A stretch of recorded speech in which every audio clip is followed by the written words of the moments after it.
Oi, oi! Sejam bem-vindos a mais uma live aqui no canal da Pública Educacional. E hoje com o tema alunos superdotados ou com altas habilidades e as orientações do novo parecer do Conselho Nacional de Educação, número 51 de 2023. O parecer que tem a data aí de 2023, foi publicado ali, foi aprovado no finalzinho do ano, em dezembro, porém somente foi publicado agora em janeiro deste ano.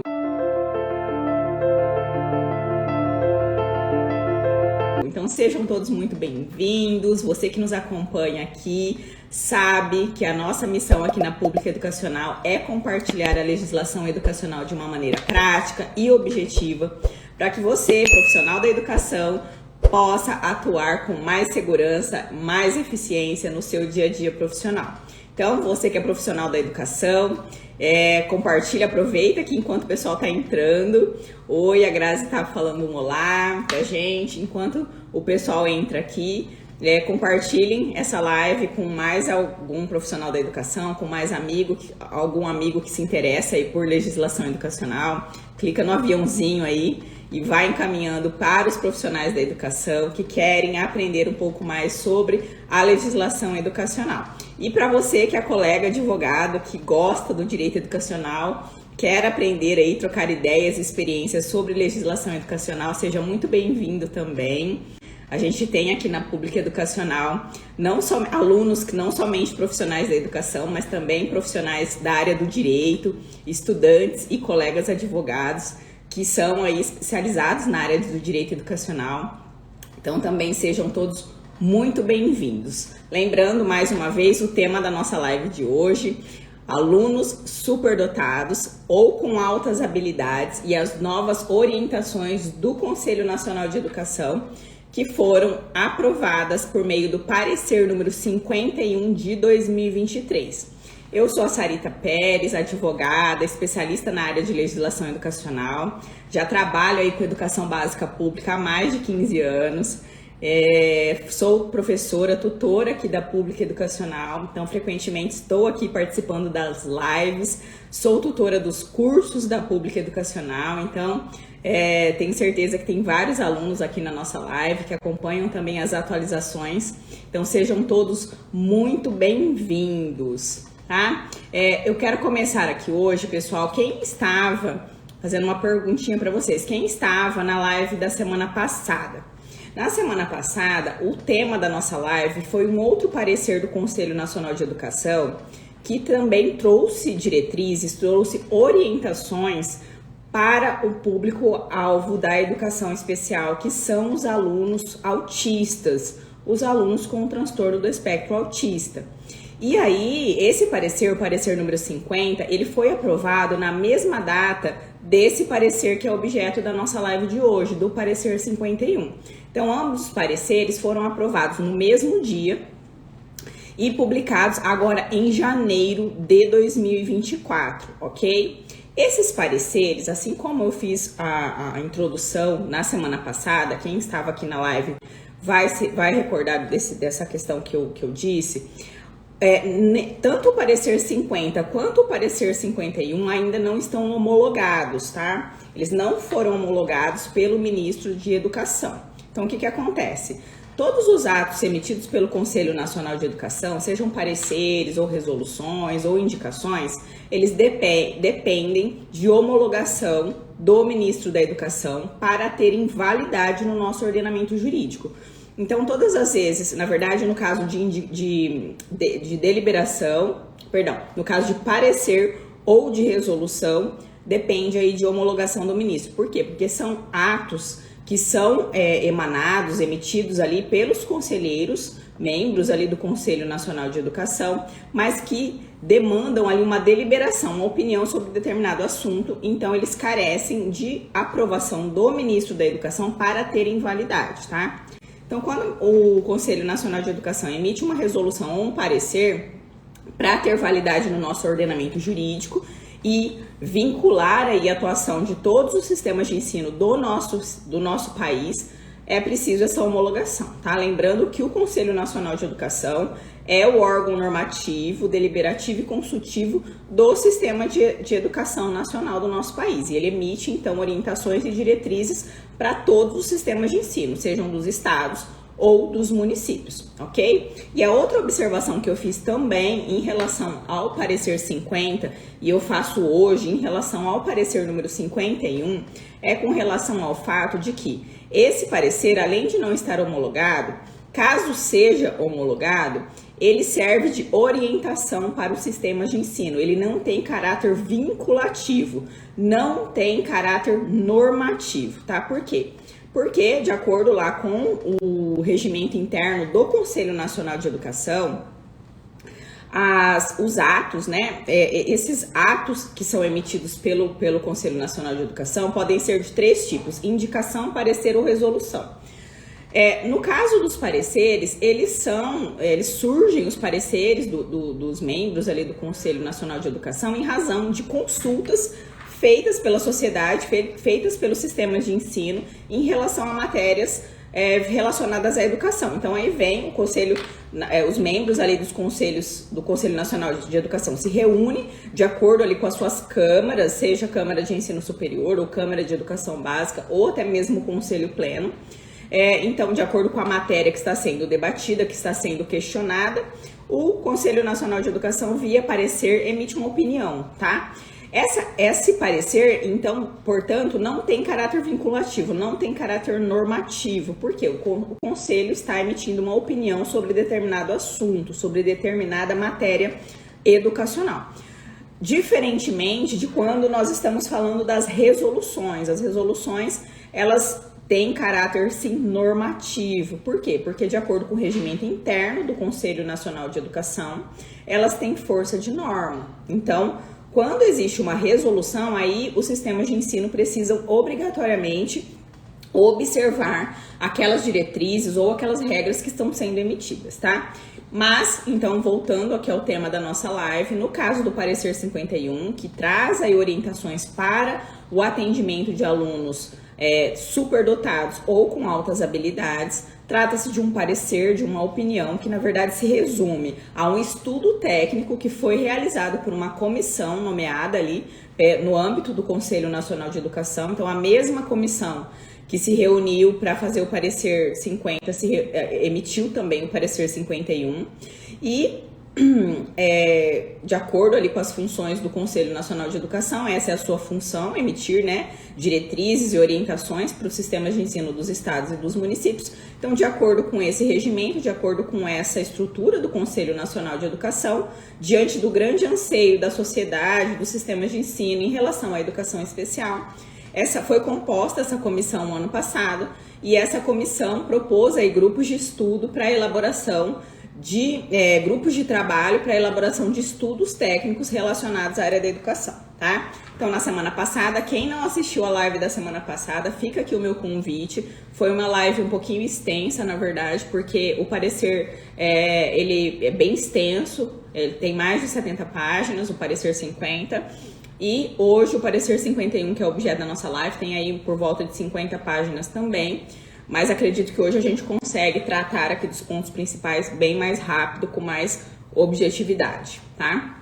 Então é isso, fazendo só essa introdução para dizer que as diretrizes do Conselho Nacional de Educação, que foram emitidas por meio desse parecer, têm caráter de orientação, não são vinculativas, então o sistema de ensino adota se quiser, e ainda, esse parecer ainda não foi homologado pelo ministro da Educação, então, em tese, ele ainda não tem nem validade no nosso ordenamento jurídico, como orientação, como postura, decisão oficial ali do Conselho Nacional de Educação, tá? Enquanto ele não for homologado, é uma opinião desse grupo de trabalho, desses conselheiros que aprovaram esse ato, que é o parecer, ok? Até aqui? Então, vamos lá. O parecer número 51, então, ele trata aí de um público específico da educação especial, que são os alunos com altas habilidades ou superdotação.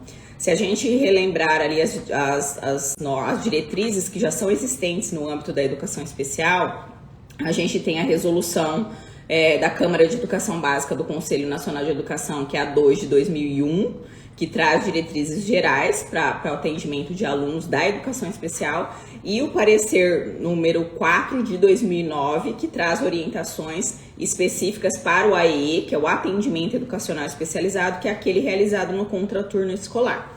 Então vejam que há 15 anos o Conselho Nacional de Educação não emitia aí um estudo ou uma resolução, um documento mais formal tratando sobre a educação especial, já que a última resolução é a resolução número 4 de 2009, tá?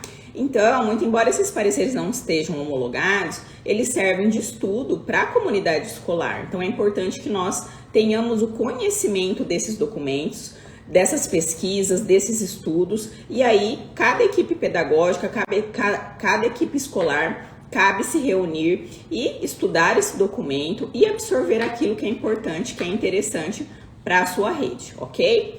Em relação vou até perguntar para a minha equipe, tá tudo bem em relação ao áudio, ao vídeo, porque parece que aqui para mim tá meio travando, tá tudo certo? Então tá. Então vamos lá. Tá? Assim como o parecer 50, o parecer 51, ele traz ali uma introdução sobre o tema educação especial, mas todo esse estudo, todas essas orientações constam dos seus anexos. São 3 ou 4 anexos, eu anotei aqui na minha listinha 3 anexos, fiz um roteirozinho aqui também, são 3 anexos, e eles tratam nesses anexos basicamente sobre 4 temas, tá? Que são, primeiro, a caracterização dos alunos com altas habilidades ou superdotação, ou seja, quem são esses alunos, como que a gente identifica. Obrigada, Luciano, Gabriel, falando que tá tudo ok. Então, como que a gente entende, como que é caracterizado esses alunos com altas habilidades ou superdotação, isso é muito interessante, eu vou repassar aqui com vocês. Segundo, o parecer ele traz ali orientações sobre as especificidades da aprendizagem desses alunos, tá? Então, esses alunos, eles têm ali a sua singularidade, assim como o público de educação especial, mas dentro desse público-alvo mais geral, digamos assim, o público de alunos com altas habilidades ou superdotação, ele tem ali as suas especificidades de aprendizagem, então o parecer também trata desse tema. O terceiro tema seria sobre o plano de atendimento educacional. Então, o parecer traz orientações para elaboração do plano de AEE, inclusive, tá? E quem ficar aqui comigo até no final da live, prometo que a nossa equipe irá encaminhar para vocês a minuta do parecer, o texto do parecer, que tem uma surpresa ali no final, vou falar para vocês em relação ao plano de AEE, tá? Então, fiquem aqui comigo. E o quarto tema tratado no parecer 51 seria em relação aos serviços e recursos que devem ser oferecidos a esses alunos. Como, por exemplo, trata a questão da aceleração de estudos, que de acordo com a LDB, esses alunos têm direito à aceleração de estudos. Vou falar com vocês sobre isso ainda aqui na live, tá? A gente tem uma regulamentação na LDB, mas sempre surgem dúvidas sobre essa questão de aceleração de estudos. A gente tem orientações no parecer 51 sobre os programas de enriquecimento curricular, ok? Voltados para esses alunos, formação de profissionais para atuar com esse público-alvo, enfim. Então, basicamente, o parecer 51 é dividido nesses 3 tópicos. Caracterização do público de alvo ali da educação especial, no caso, dessa parte do público-alvo da educação especial, que são os alunos superdotados ou com altas habilidades, as suas especificidades de aprendizagem, o seu plano de atendimento individual, né, o plano de AEE, então, tanto o plano individual quanto o plano de AEE, e quarto, trata então ali de recursos e serviços que devem ser oferecidos para esses alunos, como aceleração de estudos, programas de enriquecimento curricular, agrupamentos, profissionais para atender essa clientela, enfim, tá? Então, eu vou tentar aqui, nesta aula de hoje, repassar com vocês os principais temas relacionados ao parecer, assim, dentro do parecer, quais são os assuntos que eu achei bem importantes, considerando o tema aqui de estudo da pública educacional, que é a parte de legislação, tá? Mas não sou pedagoga, quem já me acompanha aqui há bastante tempo, eu sou advogada, consultora na área de educação, então não pretendo adentrar ao campo pedagógico. No entanto, o parecer traz várias informações, tanto da parte normativa, legislativa, quanto da parte pedagógica. E eu vou pontuar aqui para vocês algumas coisas, os principais temas que eu julgo que nós temos que entender. Falando primeiro tema, o primeiro tópico é a questão do público-alvo da educação especial. A gente não pode deixar de começar essa live sem falar que os alunos com altas habilidades ou superdotação integram o público-alvo da educação especial. Então, todas as legislações que nós temos em relação à educação especial, Constituição Federal, resoluções do Conselho Nacional de Educação, LDB, enfim, todas essas normativas tratam que o público-alvo da educação especial são os alunos com deficiência, alunos com transtornos globais do desenvolvimento TEA, transtorno do espectro do autismo.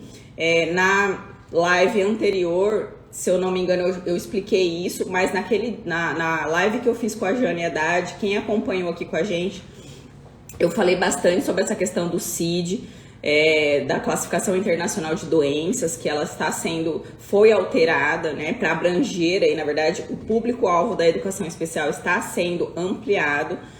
Inclusive alguns documentos normativos, como a Política Estadual de Educação Especial na perspectiva inclusiva aqui do Estado de São Paulo, eu sou do Estado de São Paulo, ela usa as duas terminologias, TGD/TEA, tá? Então, caso vocês vejam alguns documentos a partir de agora tratando TGD/TEA, vocês vão entender que é por conta dessa mudança na CID, que é a Classificação Internacional de Doenças. Sempre que a gente tem um atestado médico, vem lá, CID número tal. Então, é justamente porque existe essa classificação internacional e que guia aí toda a comunidade médica e científica, ok?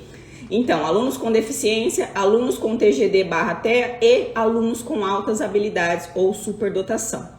Então, uma vez que esses alunos são também considerados público-alvo da educação especial, o que a gente tem que lembrar? Que eles têm direito à dupla matrícula, ou seja, a matrícula na classe regular, na classe comum do ensino regular, mais a matrícula no AEE, que é o Atendimento Educacional Especializado, que é aquele que é realizado no contraturno ao da escolarização regular, tá? Então, para todos os efeitos legais, os alunos com altas habilidades ou superdotação são alunos público-alvo da educação especial e têm direito a esse atendimento, inclusive a dupla matrícula. Ok até aqui?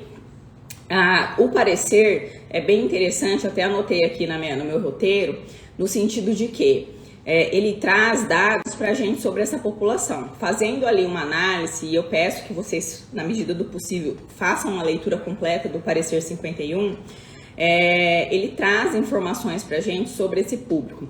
No parecer 50, a gente teve a informação dos alunos autistas, que segundo estudos que são projetados para o Brasil, já que nós não temos dados estatísticos corretos, enfim, fazendo uma comparação entre os Estados Unidos e o Brasil, são cerca de 6 milhões de pessoas com autismo no Brasil.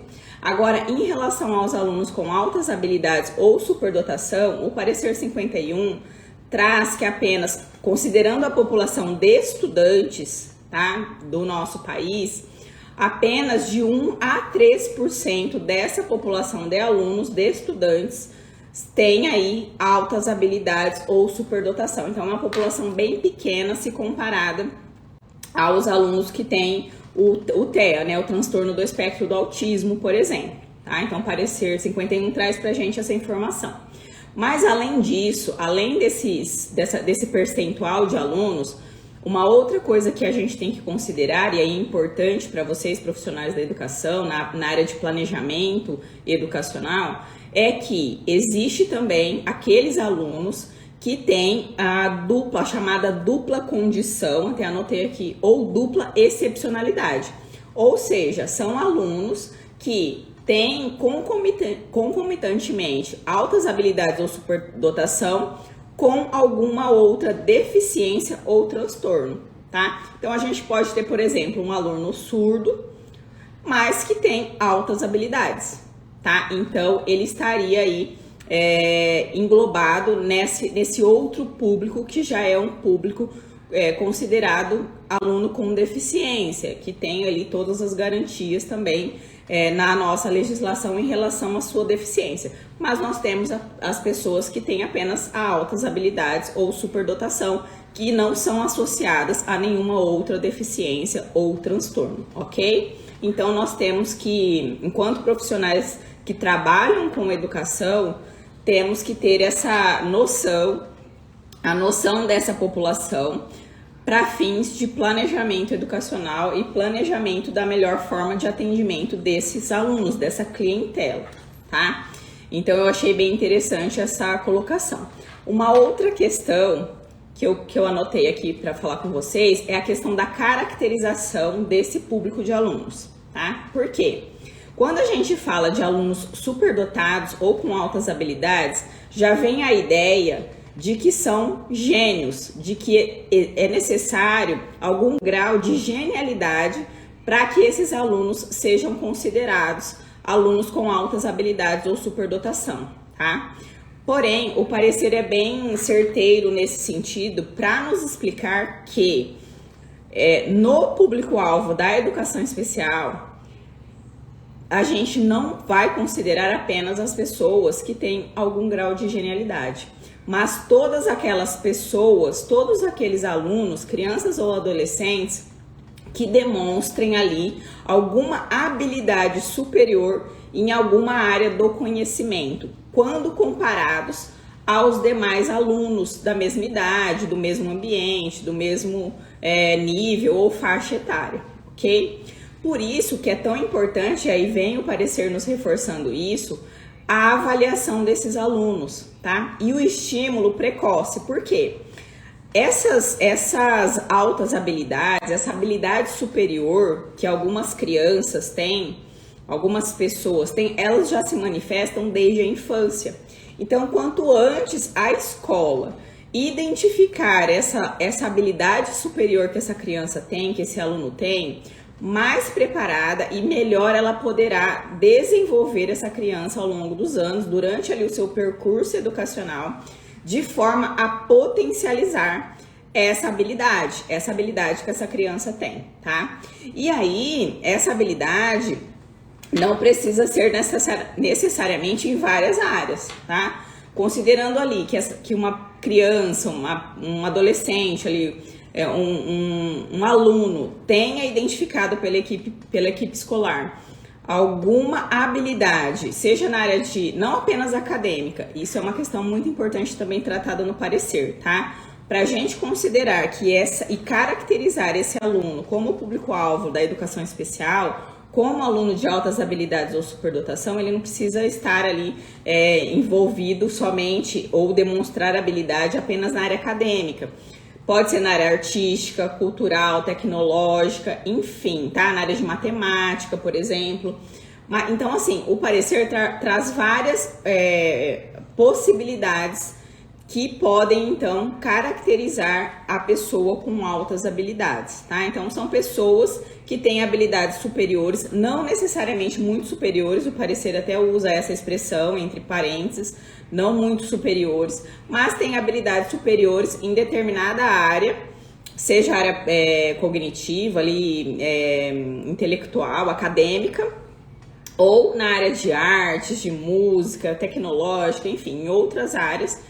E aí cabe, então, o estímulo, já que esse aluno estaria caracterizado como um aluno com altas habilidades.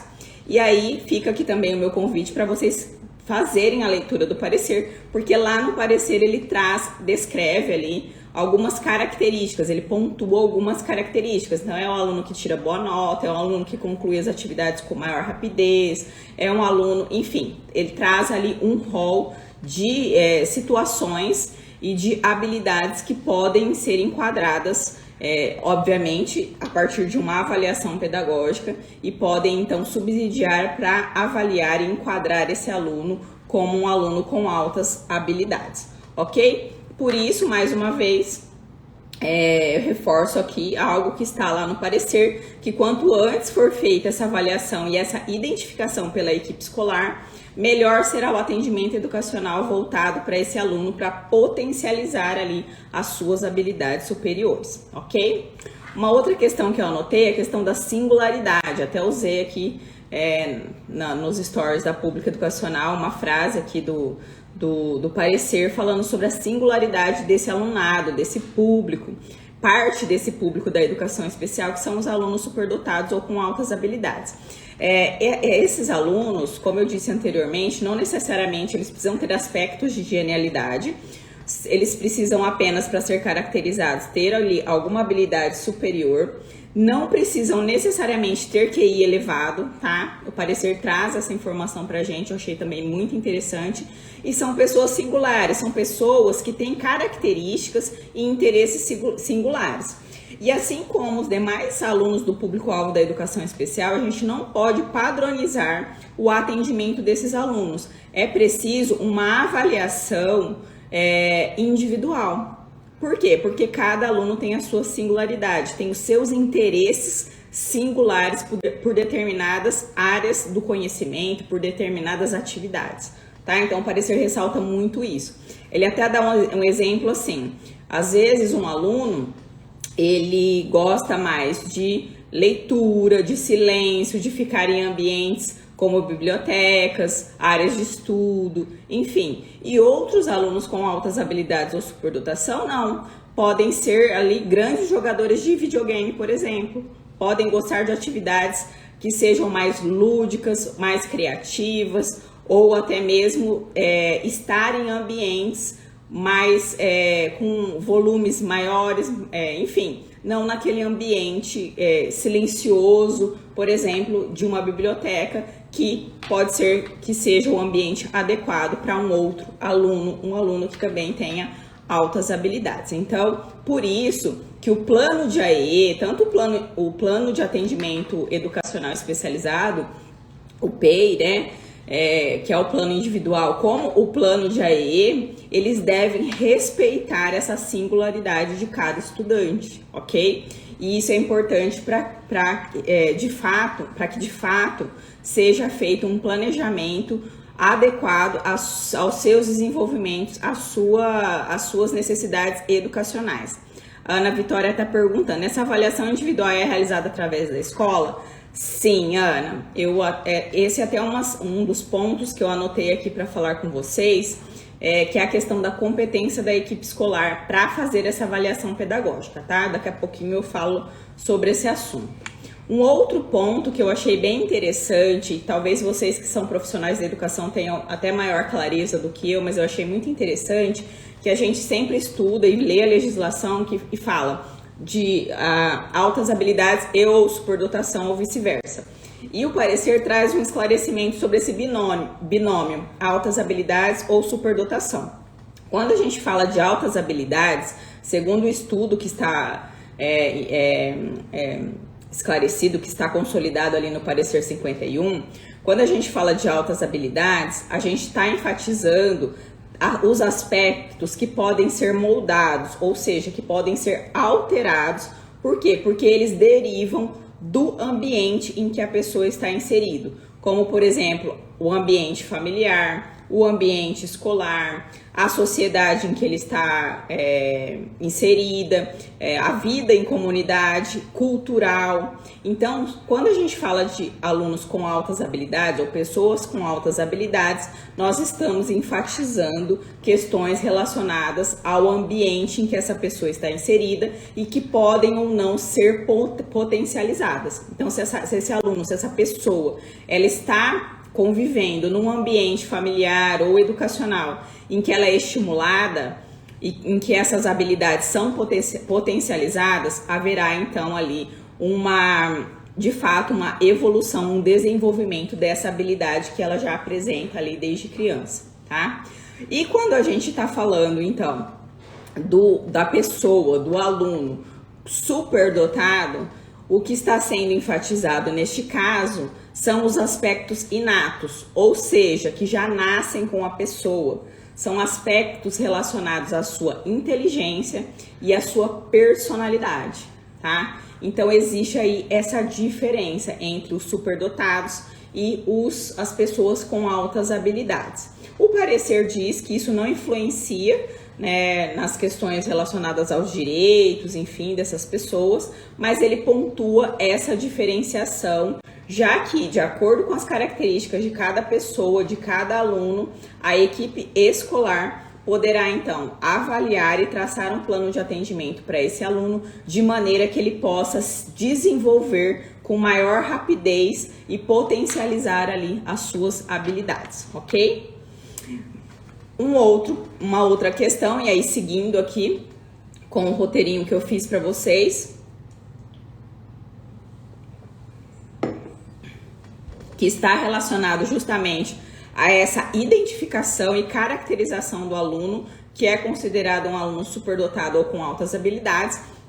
Pouco importa, tá, pessoal? É isso que o parecer quer dizer. Pouco importa se é superdotado ou se tem altas habilidades, se tem QI elevado ou não, importa fazer o quê? E aí vem o ponto que eu anotei aqui, que é o protocolo de identificação e avaliação, tá? Que, a meu ver, nada mais é que o velho estudo de caso que a gente já vem acompanhando aí na legislação educacional. Todas as vezes que a gente lê as notas técnicas do MEC, as resoluções do Conselho Nacional de Educação, as políticas de educação especial, a gente se depara com a necessidade de se fazer o estudo de caso que vai subsidiar a elaboração do plano de atendimento individual do aluno e o seu plano de AEE. Tá? Aqui no caso do parecer 51, ele fala então do protocolo de identificação e avaliação desse aluno e que, respondendo a pergunta da Ana Vitória,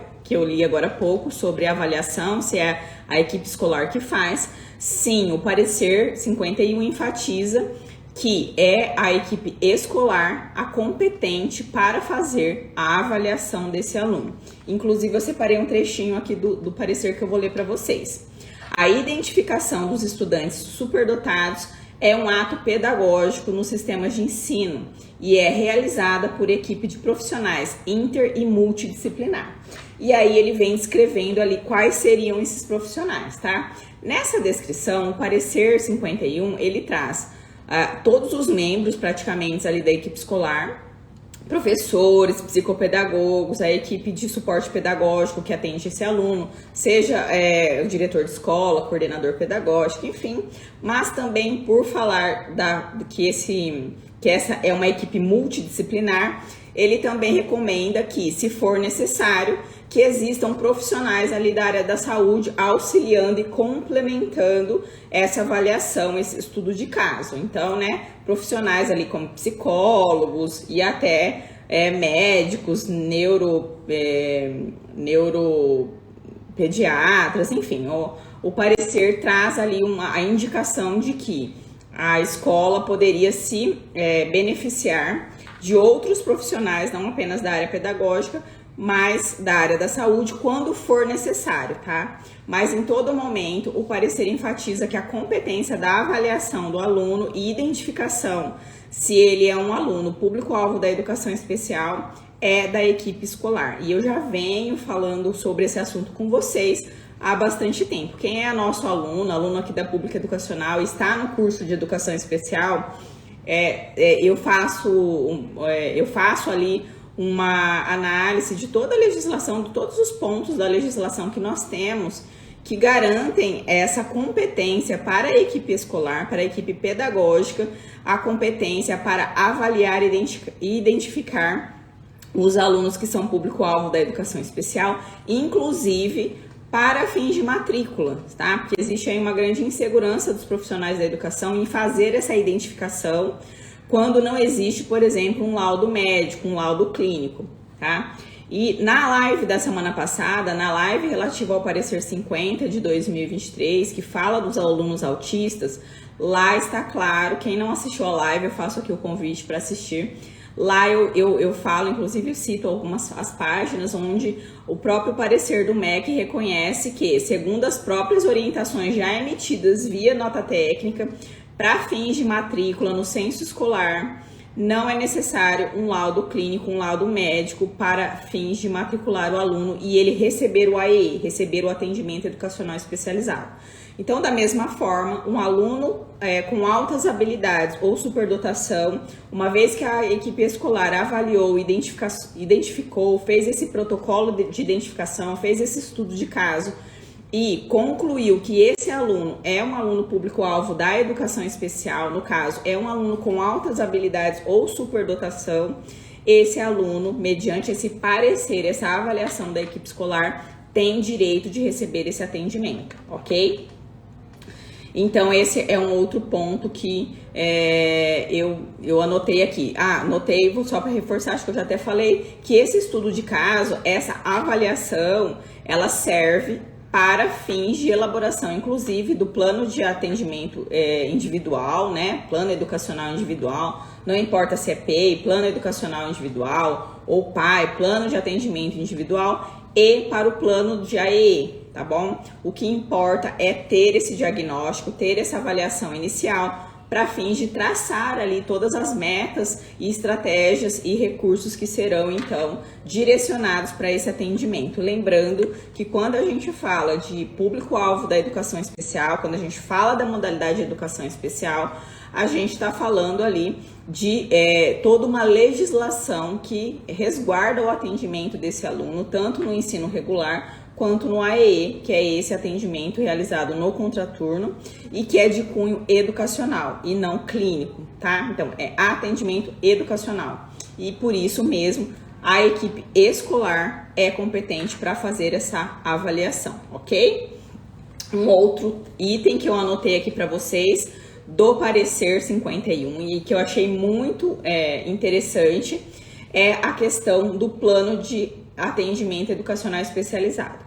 O parecer, lá no anexo, se eu não me engano, é na página 47 em diante, tá? Eu anotei aqui a página, mas salvo engano é no anexo 2 do parecer, que ele traz todo um relato do que seria o plano de atendimento educacional para os alunos com altas habilidades ou superdotação, tá? Isso é muito interessante. É interessante que os profissionais da educação conheçam. E na página 47 tem os modelos de planos de AEE, tá? E eu achei muito bom isso daqui, porque eu sempre recebo dúvidas sobre esse tema. Os meus alunos lá do curso de educação especial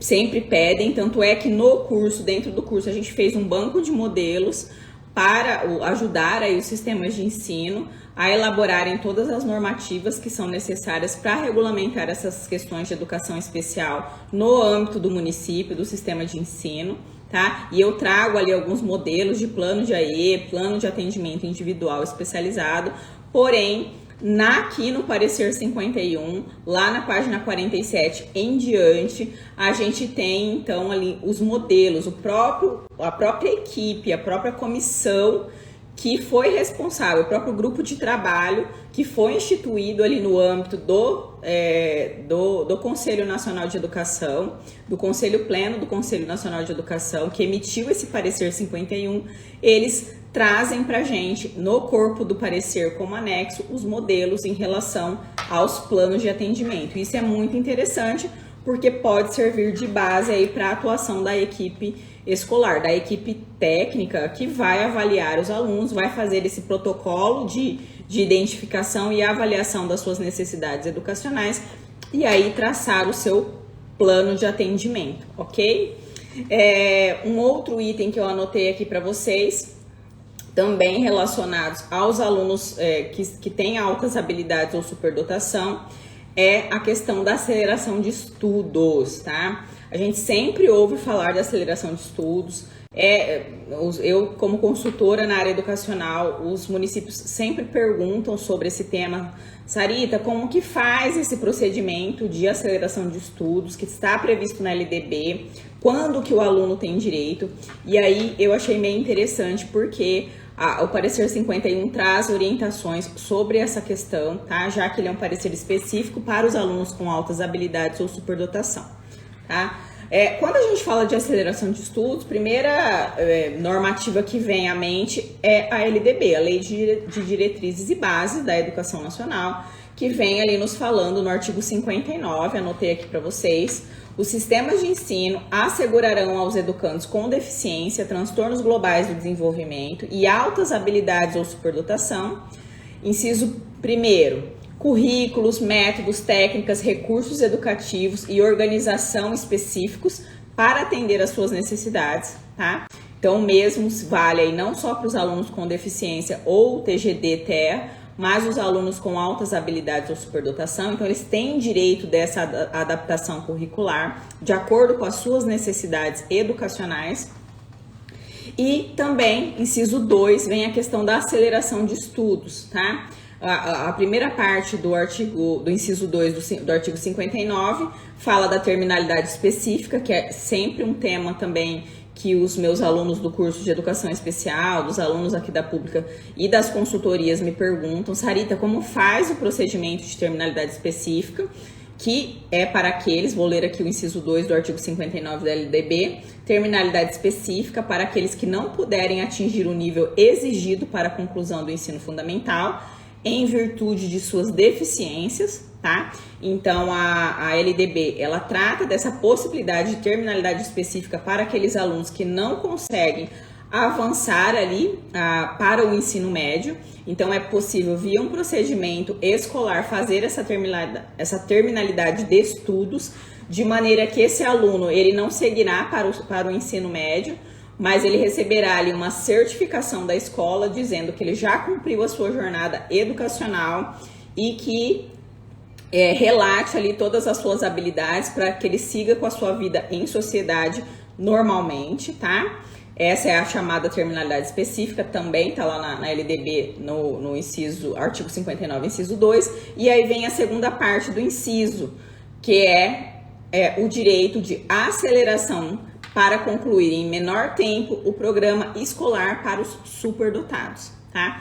E aí vem a dúvida. Então, o parecer vem explicando que os alunos superdotados ou com altas habilidades têm direito a essa aceleração de estudos, tá? Quando eles demonstrarem ali um domínio sobre o conhecimento, um domínio em relação às matérias, às disciplinas, ao currículo que foi planejado, elaborado de acordo com a sua faixa etária, enfim.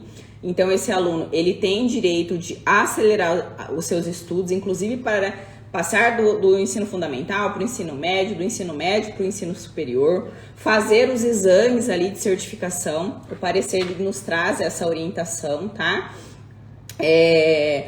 Que são assegurados a finalização do ensino médio por meio do Exame Nacional para Certificação de Competências de Jovens e Adultos, o ENSEJA, e mediante conclusão também antecipada com a devida aprovação em exames do Sistema de Seleção Unificada, que é o SISU, tá? Então, o que é essa aceleração de estudos? A gente garantir, enquanto escola, que esse aluno cumpra o currículo em menor tempo, tá? Já que ele tem ali habilidades superiores em relação aos outros alunos, aos alunos da mesma faixa etária. Sarita, mas como faz isso? A gente não sabe, é complicado. O que eu oriento e trago, inclusive, para os meus alunos no curso de educação especial lá no banco de modelos, eu trago modelos de regulamentação da educação especial no âmbito do sistema de ensino do município. Por quê?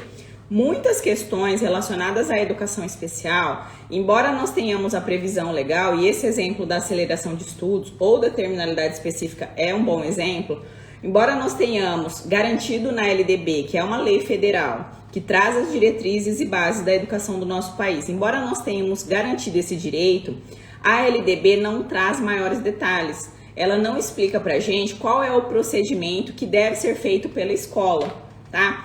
E aí eu trago aqui para vocês, então, o exemplo do estado de São Paulo, que eu trago, inclusive, para os meus alunos do curso de educação especial. Trago lá no banco de modelos, alguns modelos de atos regulamentando a educação especial, qual é a carga horária que o aluno deve frequentar no AEE, por exemplo, quantidade de alunos por turma, qual é o processo de terminalidade específica, quem pode requerer, se é a família, se é a escola, qual a idade mínima, por exemplo, para esse aluno ter direito à terminalidade específica, e no caso da aceleração de estudos, a mesma coisa.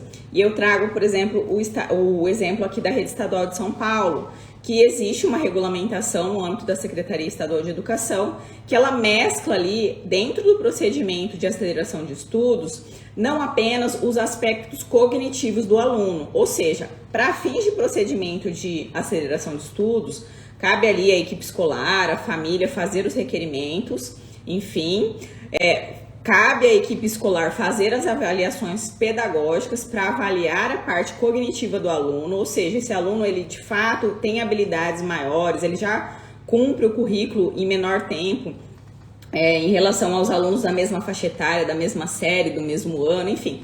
Além dessa avaliação pedagógica, para fins de avaliação cognitiva desse aluno e ver se ele realmente tem direito a essa aceleração de estudos, existe também uma avaliação emocional. Por isso entra uma avaliação psicológica desse aluno. Por quê? Para identificar, e eu estou dando um exemplo aqui da Rede Estadual de São Paulo, tá? Para vocês. Então, seriam basicamente, dentro do processo escolar de verificação se esse aluno tem direito à aceleração de estudos ou não, além da avaliação pedagógica para fins de verificação da questão cognitiva desse aluno, se ele deve ou não acelerar os seus estudos, a questão da avaliação emocional, psicológica, para fins de ver se esse aluno tem maturidade emocional, ele tem condições emocionais de estar no outro ambiente com pessoas adultas, mais velhas que ele e, enfim, interagir naquele novo ambiente e concluir os seus estudos, tá?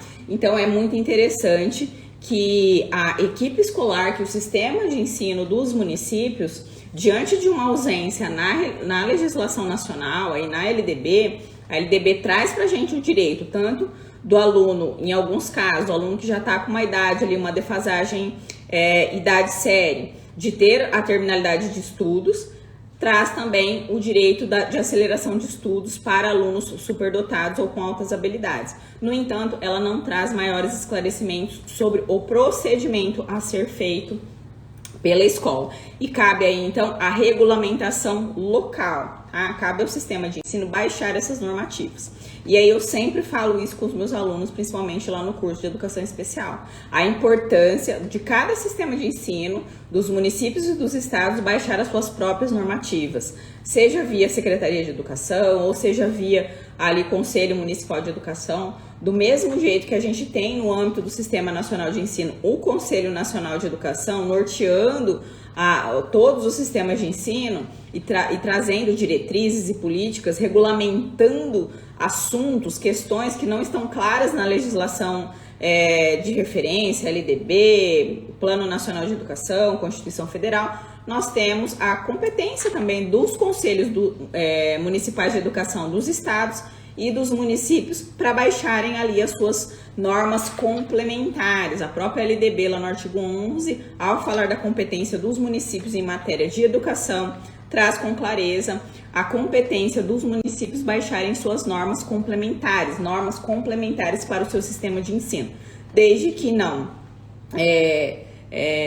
contrariem normas da LDB, normas da legislação federal ou da Constituição Federal. Os sistemas de ensino podem e devem baixar essas normas complementares e regulamentar os seus próprios procedimentos, tá? Quem é meu aluno lá do curso de Educação Especial sabe que lá, além de eu esclarecer melhor essa questão, tanto do procedimento de terminalidade específica quanto do procedimento de aceleração de estudos, eu trago modelos de regulamentação que os alunos podem usar, já que na grande maioria são profissionais da educação, podem trazer de modelos de estudo ali para serem normatizados, publicados, regulamentados no âmbito do seu sistema de ensino, ok?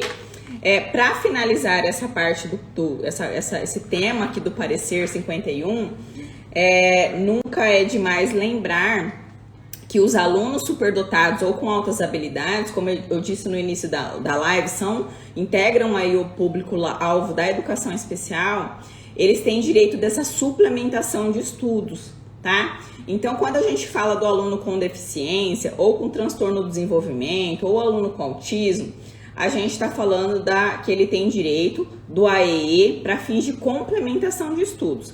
Então, dentro daquele planejamento que foi feito para aquele aluno, de acordo com as suas habilidades, com as suas necessidades educacionais, o aluno com deficiência ou algum transtorno, foi feito ali um plano de atendimento e que deverá ser avaliado pela equipe escolar, deverá ser acompanhado, e no contraturno esse aluno receberá ali uma complementação no AEE para que ele elimine barreiras e que ele possa ter um melhor desenvolvimento, tanto na classe regular, então quando ele está ali junto com os demais alunos dentro da classe regular, como também na sua vida em sociedade. Tá? No caso dos alunos superdotados ou com altas habilidades, a legislação fala que eles têm direito à suplementação de estudos no AEE, tá? Então, por isso que quando a gente estuda as normativas do Conselho Nacional de Educação, a gente fala hora de complementação, qual é a função do AEE, qual é o objetivo do AEE, complementar ou suplementar ali as atividades do aluno.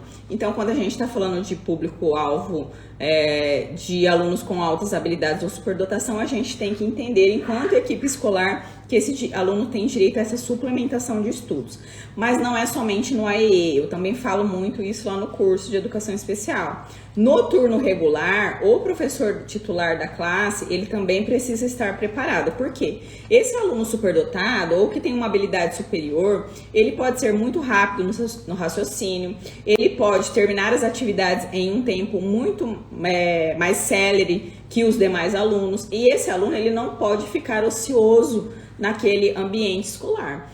O professor titular da classe e a equipe pedagógica que atende esse aluno no turno regular precisa estar preparada para fazer essa suplementação já no turno regular, ok? Por isso a importância do plano de atendimento individual desse aluno. Precisa existir um planejamento que, uma vez identificada as habilidades superiores desse aluno, que elas sejam potencializadas também no turno regular. E a mesma coisa no contraturno, quando esse aluno vai para o AEE, aí sim ele também precisa lá ser estimulado, ter as suas habilidades potencializadas. Então é um momento em que no plano de AEE deverão ser traçadas atividades para esses alunos, ok? Por isso, o parecer 51 também nos traz várias informações sobre os programas de enriquecimento curricular, como estratégias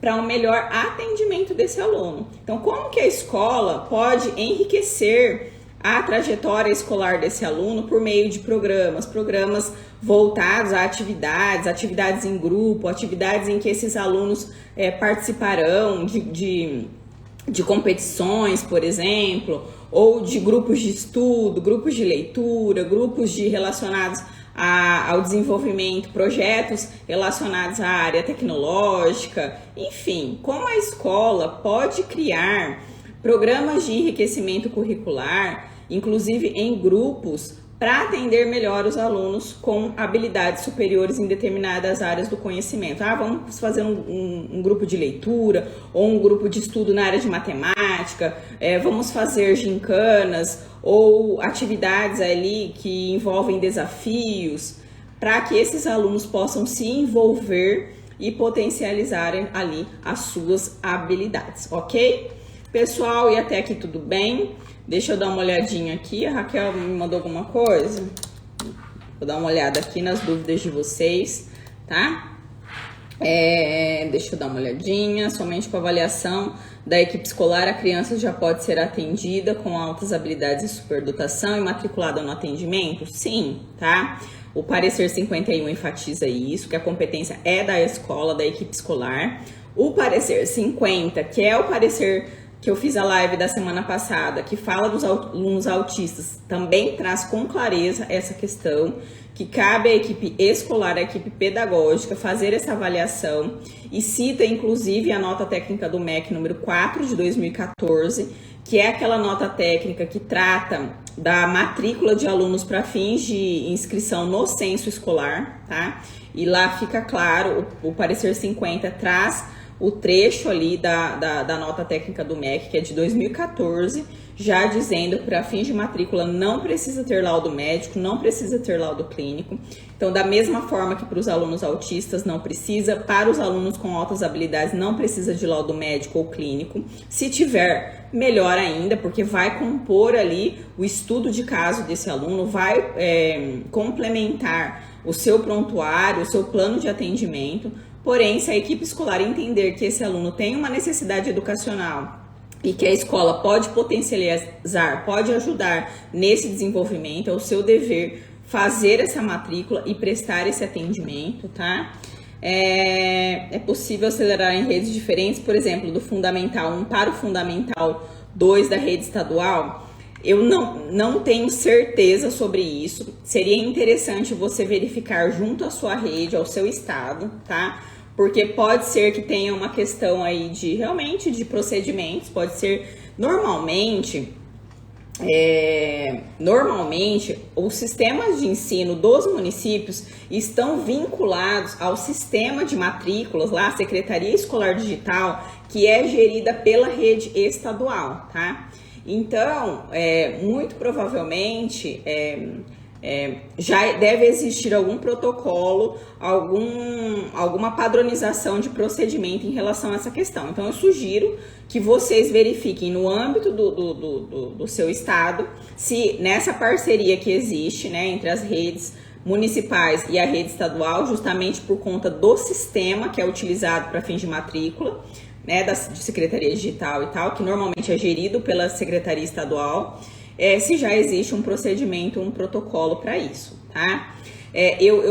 Quando eu falo sobre a questão da aceleração para os meus alunos, eu ainda oriento, e é interessante essa dúvida, eu oriento verificar, quando for regulamentar lá o procedimento de aceleração de estudos, se no âmbito desse sistema de secretaria digital, escolar, que normalmente é gerido pela rede estadual, se existe algum prazo para manuseio ali do sistema.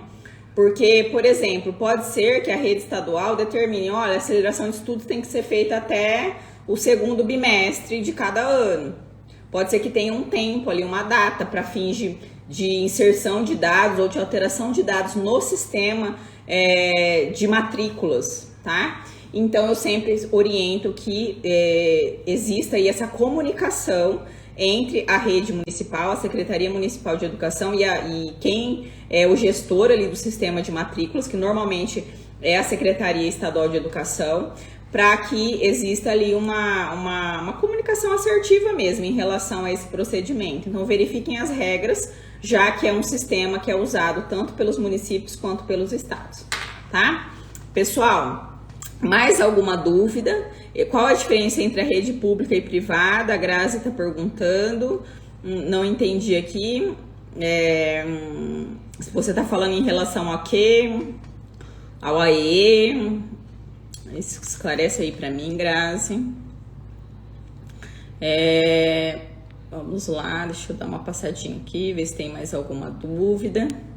Assim, não sei se é essa a sua dúvida, mas os pareceres do Conselho Nacional de Educação, tanto o 50 quanto o 51, que são aí os novos pareceres que falam da educação especial, eles servem tanto para a rede pública quanto para a rede particular, tá? Já que o Conselho Nacional de Educação, eles pedem normativas para todos os sistemas de ensino e, no caso, inclusive nesses pareceres são citados lá que eles estão, essas orientações valem tanto para a rede de ensino pública quanto particular. No entanto, se a gente observar lá a resolução número 4 de 2009, que fala do AEE, que é aquela resolução que regulamenta o AEE, o atendimento educacional especializado, aquela resolução é uma resolução que cria um sistema de atendimento em classes multifuncionais, no contraturno escolar, que é um modelo que é utilizado nas redes públicas, tá? Nas escolas da rede pública.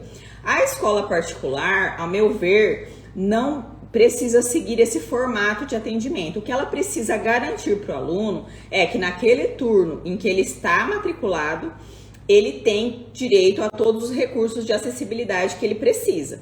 Então, se naquele turno em que o aluno está matriculado, que aí pode ser, né, numa escola particular, a gente tem o período integral e também o período parcial. A família vai custear essa escola em razão do regime de atendimento. Obviamente, pagará um valor mais alto se for um aluno matriculado em período integral e terá um atendimento, um outro valor, se o aluno estiver matriculado em período parcial. Mas naquele turno em que o aluno está matriculado, se ele precisar, por exemplo, de um profissional cuidador para acompanhá-lo ali, para levá-lo até o banheiro, para ajudar em alguma atividade de higiene, enfim, ele tem direito. A escola precisa oferecer esse profissional sem a cobrança de qualquer custo adicional, tá? Inclusive, nós tratamos isso na live passada, na live sobre o autismo, que ela fala lá, naquele parecer, citado, estudado ali um pouco mais aprofundado a questão dos profissionais que atendem os alunos, tá? Então, para a escola particular, não existe bem esse formato de classes de AEE, de classes multiprofissionais. E isso é um formato que a gente tem na escola pública, tá? Mas meu filho, eu optei pela matrícula na rede particular, ok. Meu filho precisa passar no psicólogo, ele precisa de um fono, ele precisa de um fisioterapeuta. Aí cabe à família custear esses profissionais para atender essa criança, tá? Diferentemente do procedimento na escola regular, na escola pública, que existe esse formato de classes de recursos multiprofissionais e que hoje, por exemplo, já existe o direito ali, já existem nos programas do PAR, do CIMEC, enfim, os municípios recebem ali todos os equipamentos para as salas de recursos, para montar essas salas de recursos multiprofissionais. Tá? E se não receber dos programas específicos do governo, com os dinheiros, o dinheiro, né, os recursos ali da educação, Fundeb, enfim, ele pode montar essa sala, ter ali os profissionais para cuidar desses alunos, tá?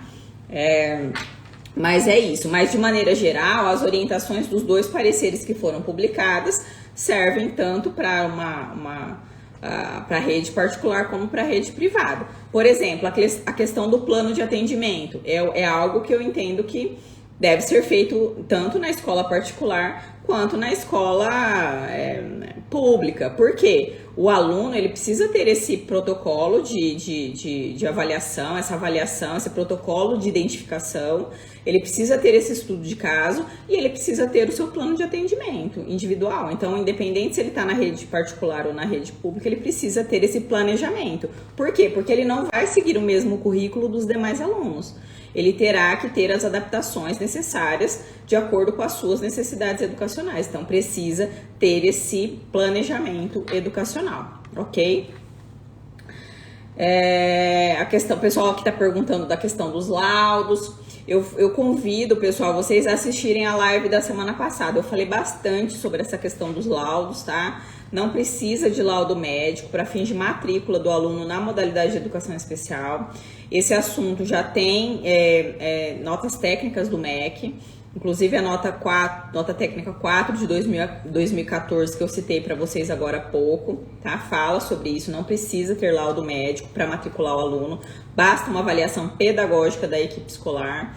E o parecer 50, que é o que eu cito aqui na live da aula passada, da semana passada, também vem reforçando essa questão de que não precisa ter aí, enfim, esse documento médico para fazer a matrícula do aluno, tá? Então, fica aqui o meu convite para vocês assistirem a live da semana passada, que eu falei bastante sobre essa questão do laudo médico, ok? Pessoal, para finalizar, eu quero convidá-los, né, a participar do nosso curso de Educação Especial, Aspectos Legais e Práticos, que está com inscrições abertas. Então, se você ainda não é nosso aluno, quer aprofundar aí os seus conhecimentos nessa área, na área de Educação Especial, fica aqui o meu convite, tá? Quem quiser receber também, o link de inscrição do curso está aqui na bio do Instagram da Pública Educacional.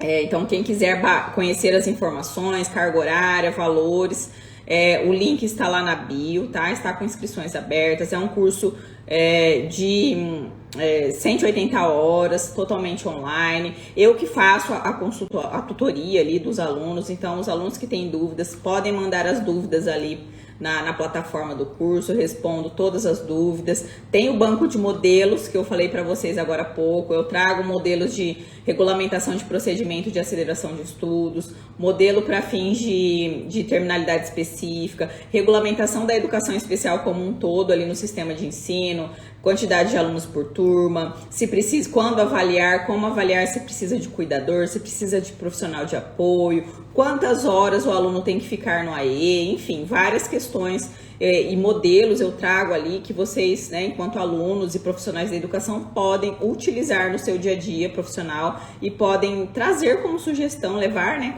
como sugestão para o sistema de ensino, para a Secretaria de Educação, tá? Quem quiser também receber o parecer número 51 de 2023, que é o da nossa live de hoje, manda aí no direct pra gente, aqui no direct da Pública, do perfil da Pública, dizendo eu quero parecer, que a nossa equipe irá encaminhar aí para vocês esse documento para que vocês possam aprofundar, possam estudar com maior tranquilidade, enfim, inclusive levar para estudo dos colegas de trabalho, estudar ali no horário de trabalho pedagógico, enfim, tá? Então manda o direct aí para nossa equipe. A Adriana Muniz está agradecendo, gratidão professora, live bem esclarecedora. Eu que agradeço, pessoal, a companhia de vocês.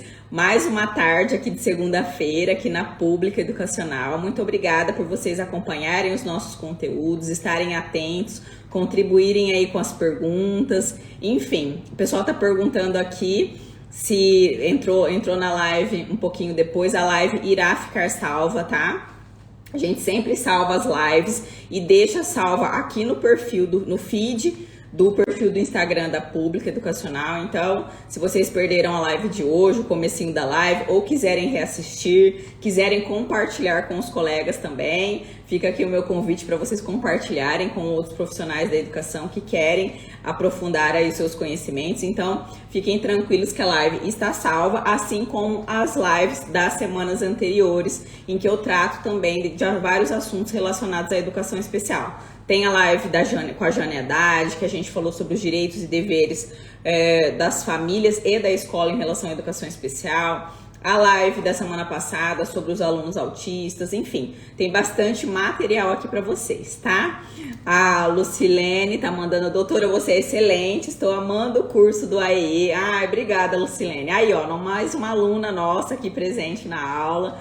Muito obrigada pela confiança, eu adoro ver que vocês, meus alunos, estão aqui. A Eliana Salles, muito obrigada, doutora Sarita, por essa live tão esclarecedora, farei o curso. Eu espero você, Eliana. Muito obrigada, gente. Um beijo e até a próxima.